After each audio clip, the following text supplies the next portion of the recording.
틱톡에서 구독자 수천만 명을 보유한 한 20대가 최근 갑자기 활동을 중단했습니다.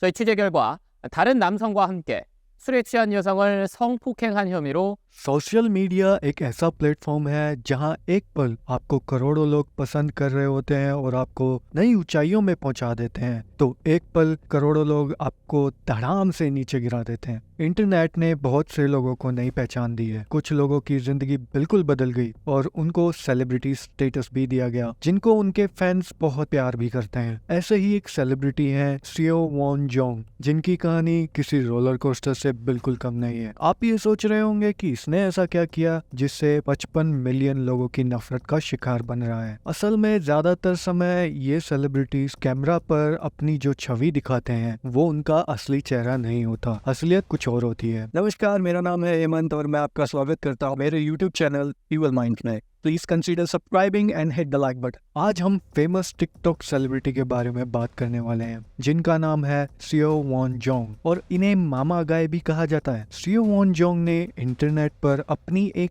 Decent और funny image बना रखी है। ये अपने वीडियोस में ज्यादातर DIY को प्रूव करते हैं कि ये ट्रिक असल में वर्क करती है या नहीं करती है, और अगर वो ट्रिक सच में काम कर जाती है तो ये अंत में अपनी बच्चों जैसी आवाज में मामा चिल्लाते हैं। ऐसी बच्चों जैसी आवाज और चाइल्डिश एक्सप्रेशंस की वजह से ये बहुत जल्दी बहुत ज्यादा फेमस हो गए। सियो वॉन जोंग एक साउथ कोरियन इन्फ्लुएंसर हैं, जिनका जन्म 19 नवंबर 1996 में हुआ। सी वॉन जोंग ने टिकटॉक पर अपना डेब्यू करीब 2020 में किया और अपनी डेडिकेशन से बहुत जल्दी बहुत ज्यादा फेमस हो गए। उसने टिकटॉक पर करीब 55 मिलियन और इंस्टाग्राम पर करीब 1.5 मिलियन फॉलोअर्स बना लिए। इतने बड़े अमाउंट में फॉलोअर्स आ जाने के बाद एम्बेसडरशिप पाने के साथ साथ सी वॉन जोंग के लिए और भी बहुत से दरवाजे खुल गए। यहाँ तक फॉर्ब्स 30 अंडर 30 इन एशिया ने सी वॉन जोंग को इनवाइट किया और अपनी लिस्ट में भी ऐड किया, जो कि अपने आप में एक बहुत बड़ी बात है। और ये सब सी वॉन जोंग ने 27 साल की उम्र में हासिल कर लिया था। सी वॉन जोंग ने सोशल मीडिया पर फैंस के दिलों में इस कदर जगह बना ली थी कि फैंस उसकी नई वीडियोस का हमेशा इंतजार करते थे। सी वॉन जोंग भी अपने फैंस को बिल्कुल निराश नहीं करता था और उसके पास हमेशा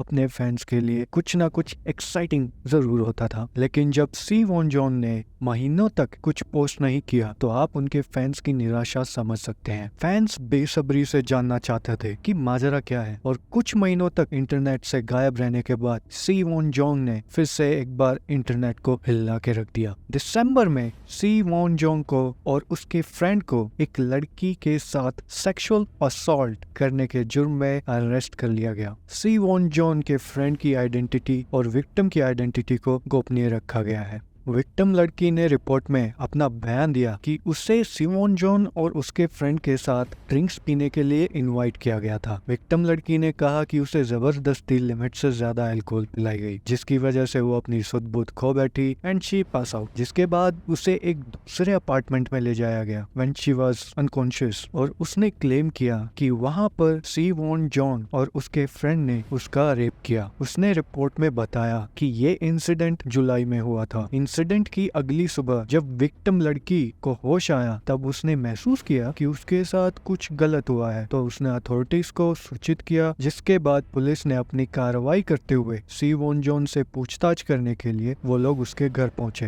ताकि उसकी स्टेटमेंट ली जा सके और उसके पॉइंट ऑफ व्यू से उस रात क्या हुआ था पता किया जा सके। लेकिन जब पुलिस सी वॉन जोंग के अपार्टमेंट पहुंची और सी वॉन जोंग को दरवाजा खोल बाहर आने के लिए कहा गया तो उसने दरवाजा खोलने से मना कर दिया। पुलिस ने काफी देर तक दरवाजे पर नॉक किया और उन्हें अंदर आने देने के लिए कहा ताकि वो उसके घर की तलाशी ले सके और सच्चाई का पता लगा सके, लेकिन सी वॉन जोंग ने दरवाजा नहीं खोला। उसकी इस हरकत की वजह से सी वॉन जोंग अब सबकी नजर में गुनहगार बनता जा रहा था। अंत में फायर सर्विस वालों को बुलाकर दरवाजा खुलवाया गया और सी वॉन जोंग को अरेस्ट कर लिया गया। साथ ही घर की छानबीन कर सबूत भी जुटाए गए। यही कारण था मामाज बॉय का इंटरनेट से गायब रहने का। 12 दिसंबर को केस पब्लिक कर दिया गया और मीडिया ने भी एक वीडियो रिलीज किया जिसमें सबकी आइडेंटिटी को गोपनीय रखा गया और वीडियो को ब्लर कर दिया गया। लेकिन वीडियो के ब्लर हो जाने के बाद भी मामास बॉय के फैंस ने उसे पहचान लिया। मीडिया द्वारा रिलीज की गई वीडियो में मामा बॉय और उसका फ्रेंड लड़की के साथ सेक्सुअल असॉल्ट करते हुए साफ साफ देखे जा सकते थे, लेकिन फिर भी सी वॉन जॉन और उसके फ्रेंड ने खुद को बेकसूर बताया है। जो सबूत मिले हैं और जो वीडियो में देखा गया है और सी वॉन जॉन का दरवाजा ना खोलने वाला बर्ताव, इन सब की वजह से उसके निर्दोष होने का क्लेम थोड़ा सा डाउटफुल लग रहा है। मामास बॉय ने अपनी स्टेटमेंट में कहा कि लड़की के साथ सेक्सुअल इंटरकोर्स उसकी सहमति से हुआ था और इंटरकोर्स के टाइम वो पूरे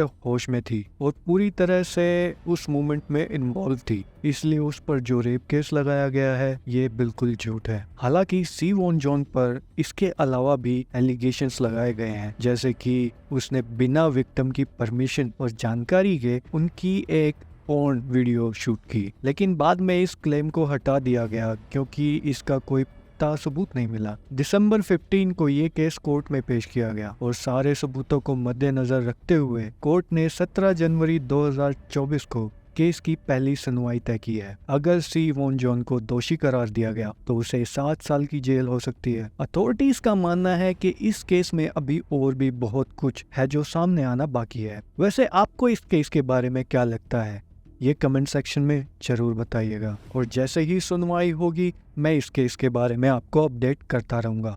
तो मेरे चैनल को सब्सक्राइब कर लीजिए और बने रहिए मेरे साथ। तब तक के लिए मैं आपसे इजाज़त चाहूँगा। Good bye.